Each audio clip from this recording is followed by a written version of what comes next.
Here's my point. We all judge. And I'm bringing that up right now because I'm praying that none of you are sitting here right now saying, you know what, I don't judge. The person next to me, they're probably judging me, but I don't judge them. And by the way, there's judgment in that, but we'll get to that's another issue. It doesn't matter how liberal, how accepting you think you are. There's always going to be that thing that comes along that you say, no, that's just not right. You're wrong, I'm right. There's always, every last one of us has that moment in time where we see that speck in somebody else's eye and we just want to go, take it out. Can I take it out, please?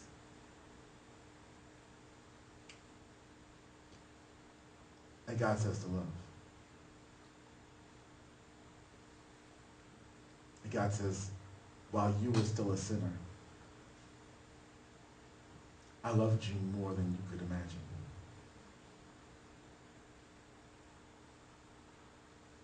While you were still a sinner, I gave to you a gift that no matter how hard you try, you could never repay. While you were still a sinner. And so he says, we have to love. We have to love. Now, John 13 and 35 puts all of this way. And this is, as followers of Christ, we're also, another word for a follower of Christ is a disciple. And so here's what is said in John 13 and 35. By this, everyone will know that you are my disciples. So, by this, everyone will know that you are a follower of Christ. Here's the ingredient. Here's the ingredient. And in all my reading of the New Testament, this is the only time I've seen it. Or rather, actually, this is the only way I've seen it written. Here's the ingredient of how we know and they know that we are his disciples. Here's the ingredient. If you love one another.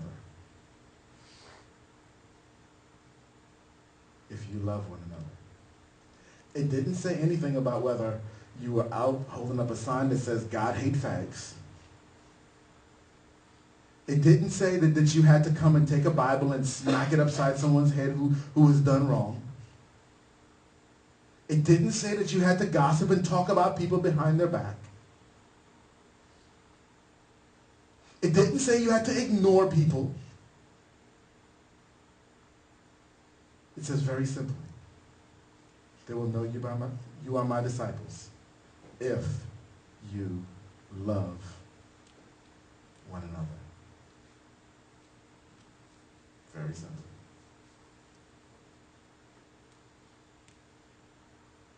God says we have to love.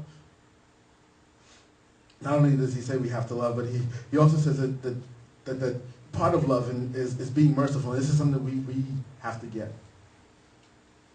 See, because in life, and my wife gets on me about this all the time, in life, we want mercy for ourselves, don't we? And we hardly ever want it for anybody else. Right? It's always like, why are you beating up on me? Oh, no, it wasn't my fault. Give me a break. I'm sorry. Give me a chance. But we have a hard time being merciful with anybody else. We have a hard time giving grace to anyone else. Right? We hold everybody to a standard and say, you've got to hit this standard otherwise.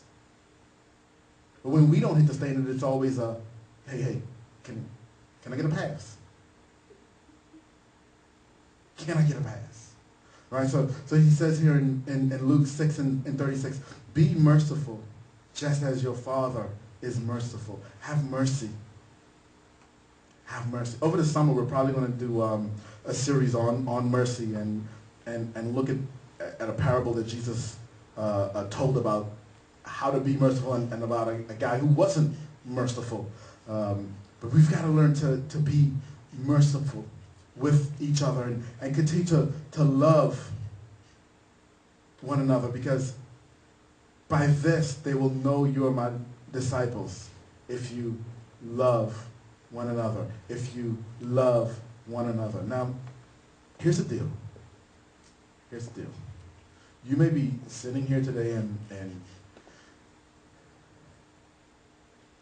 in your mind you may be going back to times in situations, and these situations may be bigger than homophobia or bigger than someone who had an abortion, but you may be going back in your mind in times when you were judgmental.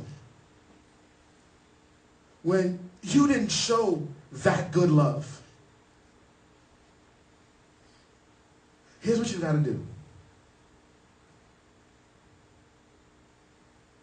You've got to apologize. You got to apologize. And I don't mean just go and say, God, I'm sorry. That's good. Don't get me wrong. That's good. I mean, you've got to go back to that person and say, hey, I'm sorry for what you may not have even done anything, but for the way that you felt.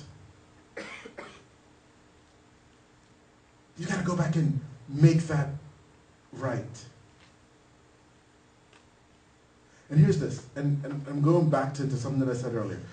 Again, I'm not saying that homosexuality is a good thing, and I'm not saying that abortion is okay. But what I am saying is we as Christians have to learn to love, and we have to learn to be accepting, but not necessarily condoning. We have to learn to accept somebody, and look what Jesus did. Jesus did that. He went and he accepted people right where they were. He may not have condoned what they were doing, right? He told the woman at the well, listen, you got to stop sleeping with all those men. But he accepted her right where she was.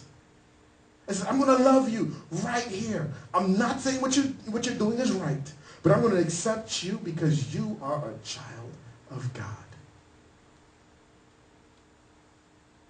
Because before you were a sinner, he sent his son to die for you.